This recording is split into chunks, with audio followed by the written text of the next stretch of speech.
people were very receptive to it. I think while the premise is ridiculous, I think people were kind of excited about this character and sort of where the character could lead.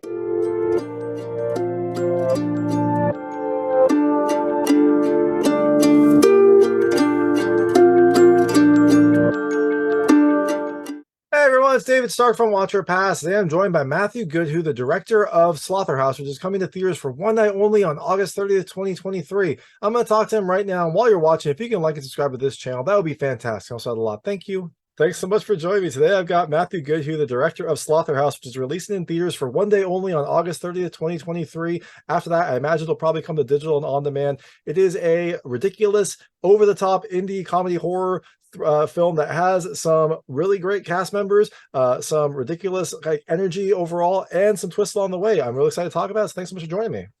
Thanks for having me, David. Great to meet you. Of course. So I guess the first question, how did you get involved in this film? How did this come across your desk?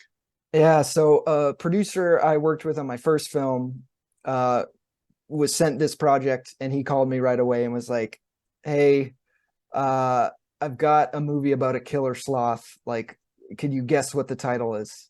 And I was like, I don't know, man. And he said, Slotherhouse. It's about a group of sorority girls who get attacked by a killer sloth.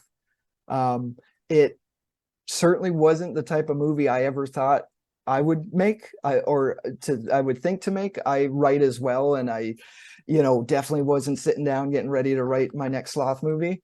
But just the premise, the tone of the screenplay, the chance to center a film around such a silly character, also knowing that producers wanted to do practical effects throughout and rely on puppetry. It was, it just looked like a really, really fun opportunity that I had to attempt. My first film was, a kind of a darker, slower horror story, and this was almost the antithesis of that. And I wanted to try to make this really poppy, fun 90-minute film that hopefully could introduce a lot of younger crowds to the horror genre.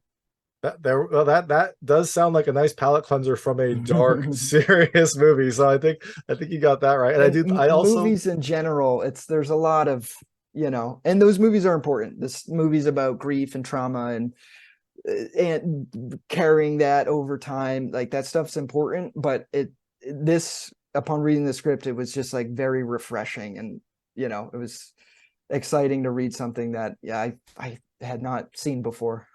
Yeah, for sure. And that's what I love about the horror genre. There's plenty of room for everyone, right? So you can have your dark slasher films, but then you can have like a ridiculous kind of over the top film that still fits in with the horror genre as well. So I completely agree. How did you so after you kind of got on board, how did you go about getting this film made? I mean, I feel like you just pitched this, and I think half people would just laugh at you. The other half would laugh, but kind of get the joke also. So how did you kind of get this movie made? So Cady, Lanigan, and Bradley Fowler, Bradley wrote the screenplay. He and Cady have been working on this concept and this character for like 7 years. From their stories to me, their pitches, I think they refined it, immensely over time, but people were very receptive to it. I think while the premise is ridiculous, I think people were kind of excited about this character and sort of where the character could lead, and it wasn't necessarily just a one-off film. I think the hope was, to introduce people, horror fans, younger people, to this sloth character, and kind of hope that after this film, Alpha's life can exist beyond the film, and whether it's more films or whatever, they wanted to create something that was kind of lasting, like the Chuckies, like the Freddys, like Jason. It's like they wanted to create, essentially an iconic figure. So Cady and Brad had to do all that hard work of convincing people to put in some funds to get the thing made. I was fortunate where when I came in, it was like, all right, we're making this thing. How do we pull it off? Do we make it in the States? Do we go elsewhere? We ended up making it in Serbia, which was also I never thought I would go and make a movie there, but it was such a good experience. The crew out there was so good, so focused. They most of them had just came off of the new Hellraiser movie. Oh wow. We filmed actually in the same location as Hellraiser. Oh wow. Another palate cleanser house for the crew also. That was perfect. yeah, I'm sure they had to deal with, I don't know, a lot of blood and skin being torn off. And it's like, here we are lighting a 1.5 foot sloth, and it's like, this, life isn't so bad. Yeah, no, exactly. I love the ridiculousness of this movie. Like, basically what you said is kind of what happened with me. I saw the trailer. I was like, I have to know what this is about. Like, I don't really care. Like, I have to know this film. I have to talk to people about this film. So I think the idea that this could go viral is definitely a possibility. So hats off to you and Cady and Brad for that thought and for like making this come to fruition. Yeah, I mean, I think it's, it's still a very independent movie, and we're just hoping people can see it. It's been fun to sort of see the trailer reception. I think I've seen comments like, this is the death of cinema, ... but I can't wait to see it. There's always mean stuff. Yeah. But also I think people are excited about a new character. They're excited about the practical puppet of it all. And that's the stuff that got us excited to make it. So it's exciting and encouraging to see people react to those things. Yeah, for sure. And I love how like social media permeated the film itself, like the pop-ups with the different social people's profiles, and how like there was definitely a social media and meme influence throughout. Was that part of the script? Was that something that you helped to add? Was it some combination of the two? Social media was very much in the script in terms of characters using it. As we started to develop how we were going to showcase that, I just knew on my end, like, if this is a movie that's about kind of obsession with social media and the things you do to gain popularity, I really don't want to be looking at cell phones the whole time. I don't want the camera to be over shoulders and looking at screens.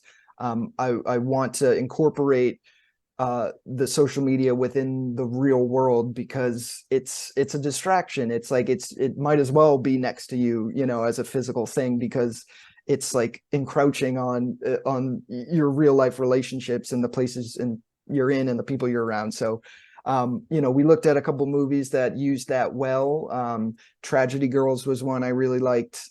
They did a really like nice clean job of like incorporating the social media into the film without you needing to stare at a cell phone the whole time, because we look at our phones all day long. I don't want to make a movie that people have to look at phones even further.